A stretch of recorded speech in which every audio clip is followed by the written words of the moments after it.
फवाद साहब, सबसे पहले मैं आप ही से शुरू करता हूं। आपका मौकफ सामने आ चुका है। आपने वाज़ेह तौर पे अपनी ट्वीट में भी कह दिया कि बगावत के मुकदमे बनाना हमारी पॉलिसी नहीं है, ये नवाज शरीफ के दौर की बातें हैं।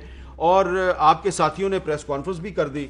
तो आप एक वकील भी हैं और आप अच्छी तरह जानते हैं कि Islamabad high court, Lahore high court, Peshawar high court, इनके फैसले मौजूद हैं कि सूबाई हुकूमत और वफाकी हुकूमत जो है उसकी मर्जी के बगैर जो है इस तरह का 124A का मुकदमा जो है सेडिशन का, बगावत का, वो दर्ज नहीं हो सकता।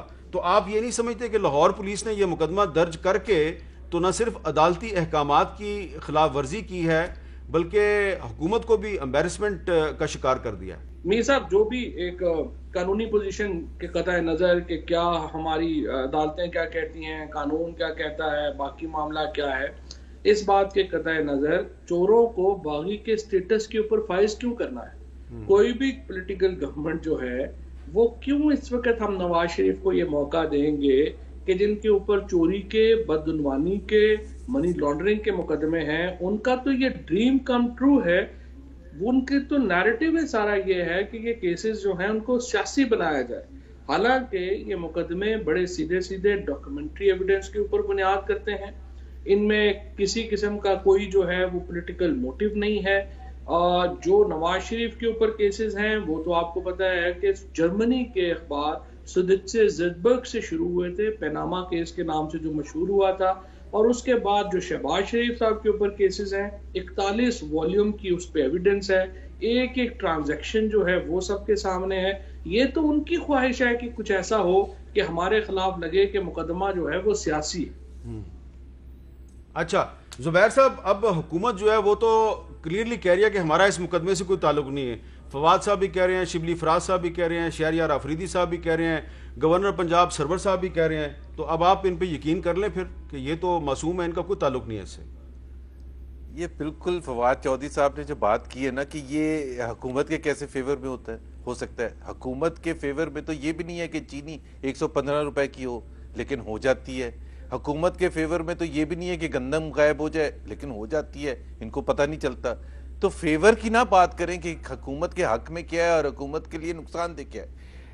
हुकूमत वक्त इमरान खान साहब की है और वो रिस्पॉन्सिबल हैं ये 40 मुकदमे बनाने में। 40 लोगों को आपने बगावत का मुकदमा फवाद साहब ने कहा, पता ही फवाद साहब कहते हैं कि ये नवाज शरीफ के दौर की बातें हैं। तहरीक इंसाफ सियासी जमात है, सियासत की शतरंज पर अभी हमारी चाल बाकी है। तो नून लीग प्यादे बचाए शाह और वजीर का खेल अभी दूर है, अभी खेल शुरू हुआ है, जल्दी क्या है। तो वो कह रहे हैं कि ये तो नवाज शरीफ साहब जो हैं वो बगावत के मुकदमे बनाते थे।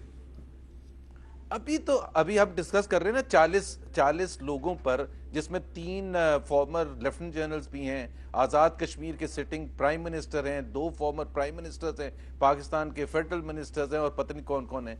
अभी तो आपने मुकदमे बना दिए हैं और उसकी ओनरशिप लेने के लिए कोई तैयार नहीं। अगर आपको किसी को नहीं पता, आपने कहा प्राइम मिनिस्टर को नहीं पता, गवर्नर सरवर साहब को नहीं पता, उस्मान बुज़दार साहब को तो वैसे ही नहीं कुछ पता होता, तो फिर किसके पास जाए? स्विट्जरलैंड की हुकूमत के पास जाके पूछें कि जी यह हमारे ऊपर बगावत के मुकदमे बने हैं। और बाय द वे मीर साहब, मैं ये लाहौर में हूं, मैं इसके बाद जा रहा हूं वहां पुलिस थाने, क्योंकि मेरा नाम भी है उसमें। तो मैं ये जरूर पूछूंगा। और आपको ये मैं बता दूं कि लाहौर के 2 थानों में एक बगावत का मुकदमा ये जो अभी बना है और एक दहशतगर्दी का मुकदमा बना था अगस्त के महीने में। अब मोहम्मद जुबैर के खिलाफ अगर आप इस किस्म के मुकदमे बना रहे हैं तो आपने बिल्कुल सही कहा, narrative you are losing because you are establishing again and again कि आपको पुलिस ने जब बुलाया नहीं तो आप क्यों जा रहे हैं? खुद क्यों चल के जा रहे हैं आप पुलिस के पास? बिल्कुल जाऊंगा और इनको एम्बैरेस करने के लिए जाऊंगा, पूरी दुनिया को बताने के लिए जाऊंगा, मीडिया को बताने के लिए जाऊंगा कि ये एक फैसिस्ट हुकूमत है जो कि सिर्फ ऐलान करने पर, एक तहरीक के ऐलान करने पर आधी जंग तो हम जीत चुके हैं। अच्छा, क्योंकि हाथ पांव काम गेन के, और उसमें फिर गलतियां भी होती हैं। हो सकता है फवाद चौधरी साहब जो बात कर रहे हैं वो ये कह रहे हैं कि हमारे से गलती हो गई है, गलती होगी या जो भी हो गया, रिस्पॉन्सिबिलिटी आपकी है।